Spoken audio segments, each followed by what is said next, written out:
పశ్చిమ గోదావరి జిల్లా భీమవరంలోని ఎక్సైజ్ డిపార్ట్మెంట్ ఆఫీసులో CM Chandrababu, deputy CM Pawan Kalyan చిత్రపటాలకు ఎక్సైజ్ శాఖ అధికారులు క్షీరాభిషేకం చేశారు. సెబ్ రద్దు చేయడంపై ఎక్సైజ్ శాఖ అధికారులు హర్షం వ్యక్తం చేశారు. ఈ సందర్భంగా పవన్ కళ్యాణ్ చంద్రబాబుకు assistant commissioner of prohibition excise officer Prabhukumar ధన్యవాదాలు తెలిపారు. సెబ్ వల్ల ఏపీలో గంజాయి, అక్రమ మద్యం రవాణా పెరిగిందని తెలిపారు.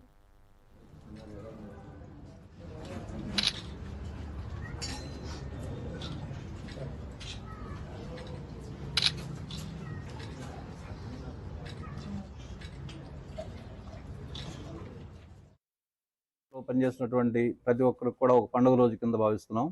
ఎందుకంటే 2020 సంవత్సరంలో మే 10వ తేదీన జీవో 41 ప్రకారంగా రాత్రికి రాత్రి ఎవరితోటి కూడా స్టేక్ హోల్డర్స్ తోటి చర్చించకుండా, అలాగే మా అసోసియేషన్ తోటి కూడా ఎటువంటి సంప్రదింపులు లేకుండా డిపార్ట్మెంట్ని అప్పుడు ప్రభుత్వం ఏకపక్షంగా ఎస్సీబీ కింద విడగొట్టింది, ఎక్సైజ్ ఎస్సీబీ కింద. అలానే ఎస్సీబీలో ఎప్పుడైతే రేట్లు అవన్నీ కూడా మనకు పెరిగినాయో, బయట నుంచి ఇన్కమింగ్ మనకి నాన్ డ్యూటీ పెయిడ్ లెక్కరు అటు కర్ణాటక నుంచి, కేరళ నుంచి, కర్ణాటక నుంచి, తమిళనాడు అయితే ఎంత చేసినప్పుడు కూడా ఆ రేటు వేరియేషన్ వల్ల అది కంట్రోల్ కాలేకపోయింది. అలానే తక్కువ రేటు ఉన్నటువంటి మద్యం నాటు సారాయి కానీ, స్పూరియస్ లిక్కర్ కానీ వాటికి వెళ్ళారు. ఇంకా యువత అయితే ఈ బీర్లు రేట్లు ఇవన్నీ పెరగడం వల్ల ఈ మత్తు పదార్థాలకు కూడా అలవాటు పడటం జరిగింది.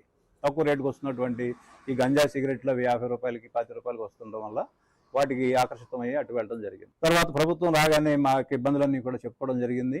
అలాగే మా డిపార్ట్మెంట్ ముద్దుబిడ్డ అయినటువంటి డిప్యూటీ సీఎం గారు పవన్ కళ్యాణ్ గారిని కలిసి ఆయన కూడా చెప్పుకున్నాం. అందరం కూడా కలిసి ఈరోజు ముఖ్యమంత్రి గారికి, అలాగే డిప్యూటీ సీఎం గారికి, ఎక్సైజ్ శాఖ మంత్రి గారికి పాలాభిషేకం చేస్తున్నాం.